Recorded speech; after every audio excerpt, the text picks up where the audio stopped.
No, no idea. Are you absolutely sure? He asked. I didn't understand how it was so important. At that moment, to me, it was like the universe. It was there and we were in it regardless of where it came from or who had done it. I'm sure, I said. Shit. Okay, he said, glancing over his shoulder to look at the street. Here's what's gonna happen. I'm gonna give you some cash, and tomorrow you're gonna use it to buy yourself a bus ticket. Anything that's cheap and will take you far away from here as soon as possible. With the rest of that money, rent a motel room. Again, as cheap as you can find. Stay there and see how long it takes them to catch up. Figure out how it works. Find odd jobs to get yourself more money. And buy another bus ticket if you need it. You figure it out and you make a plan, okay? Something broke inside of me then. Andy's voice, the aluminum, I knew to be true, but didn't want to accept it. But I need to guarantee it. If you stay here, you won't graduate. You won't get far. You need to figure this out. And to do that, you need to move around, learn how it works. Otherwise, you'll put yourself and those close to you in danger. And how would you know that? I said, the words coming out as near screams. I don't, he confessed. But you said it's gotten worse over time, yes? That you can barely function at school and you will never see your friends anymore. And now you've been staying almost every night at the bar for what, a month? I nodded.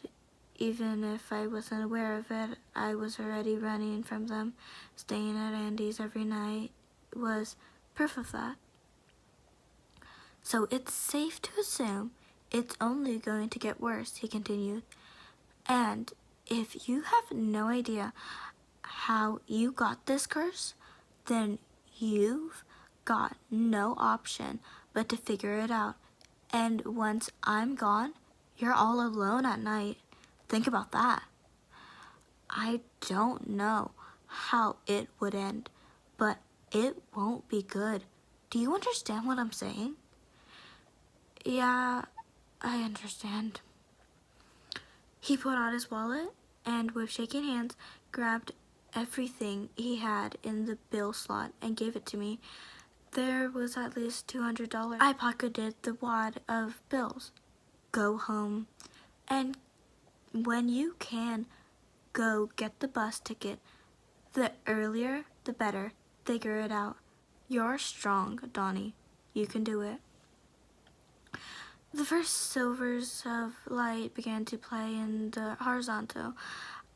I was about to say something to Annie, but all I could remember coming out of my mouth was nonsense. Words of gratitude and fright and pleading melt into a sob mess of gibberish. I must have been so shaken because Annie, even though he shook as well, grabbed my sides and stabilized me. He looked in the eyes and said, "Good luck, Donnie." And I turned to go home. Annie walked hurriedly towards the sunrise. The next day, I did exactly as he told me. I went to go get a bus ticket. I told the lady at the desk to give me the cheapest long-distance ticket she had. I never said goodbye to my parents. I never saw my friends again. The first year was the hardest, but it taught me some valuable lessons which served me well for the rest of my life. 1. It took them about 2 months to catch up. Although it makes no sense to me, I had to accept it as it was. Curses don't abide by natural law. And it worked with Annie's theory, which in my mind gave it more validity. I doubted that the shadows used buses and road maps to find me, but maybe it was something more physiological.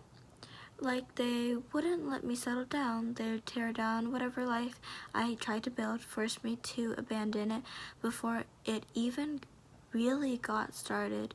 A false sense of security. 2. Post offices, construction, and restaurants were the best odd jobs. They were needed workers, and it wasn't unusual for them to have people come in and out. At the very least, I could get some money to sustain myself. 3. No relationships. One time I got mixed up with this girl, and when I started to see the shadows, I had to leave her. I felt so bad for her, but what else could I have done?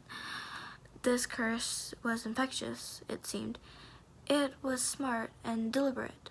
There are 1,000 other rules and religions I made for myself, but those 3 set the first year truly saved my life. Like Annie had told me, I'd figure it out, and I'd gotten good at all at it. And I guess I got used to it. The life, I mean. It was different and very lonely, but it was a life. And I got to see a lot of stuff because of the constant traveling, silver lining, and all that. That was so long ago. The first year turned to the first few, and then I hit the 10-year mark, then 20, and so on. The date I had left my hometown replaced my birthday. It was more important. It was my calendar, my sun, and my compass by which I regulated my life. I got so good at it that I almost completely stopped seeing them. I could evade the curse's corruption before it even began. Sometimes I think it had stopped and I spent too long in one place. Then they caught up to me, and I was once again reminded of the curse.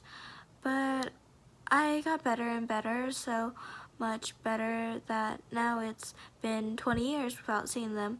The 20 years before that provided to me that they wouldn't go away. So yes, I haven't seen them in a long time.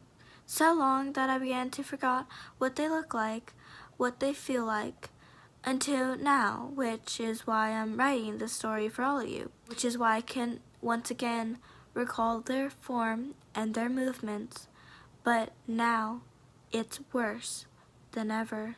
Old age has taken a toll, and I'm unable to run any longer.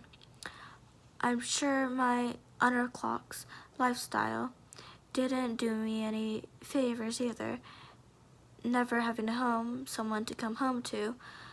I regret it so much. I miss my parents, who were long gone dead. I found out through the internet some years ago on the autopsy when they write missed by such and such. I wasn't included. I guess that makes sense. I miss Andy, the man who saved my life, but I hate him so much for it. Now I wish I had stayed, graduated. I wish I'd told someone, tried seeking help, even if they couldn't provide it. At least my parents would have known what took their son. My friends could have visited me at the mental asylum or attended my funeral. But now I'm stuck. I'm too old to run. So after all these years of cat and mouse, they've caught up to me. I stayed at a fancy hotel. I decided if I'm to die, I wish it to be somewhere fancy. It took a lot more of my savings, but money doesn't matter anymore. I won't have a will either. Who am I to give it to when I have no one? They're all around me now. They creep in the shadows and stare me awake just as I'm about to fall asleep. They torture me in these adaptable ways, yet they don't attack my person. It's like they want to take their time with me. I guess after all this time, As they finally caught their prey, they wish to make me suffer, take their sweet time with me. They're no longer afraid of the light of crowds. I see them everywhere. Behind the young man at the lobby who gave me the key, crawling on the ceiling of my room, behind the window, scratching on the glass in long, stern streaks. Their pointed, long tongues scraped on the wood furniture, their long arms scattered like snakes under my bed, leaving rusted stains on the carpet. Their bodies, made of dark flesh, taunt me as they walk around my room, and their faces, oh God, their faces, like charcoal with the sharp teeth of a shark. They stare at me, their bloodshot eyes rounding and unblinkingly. And soon they will take me, I'm sure of it. This is my goodbye to nobody and everyone. I never found out how I come upon this curse, but I fought it the only way I could. If you ever happen upon a curse like mine, do not run. Face it. It's better to love until the end than wither away in desolation.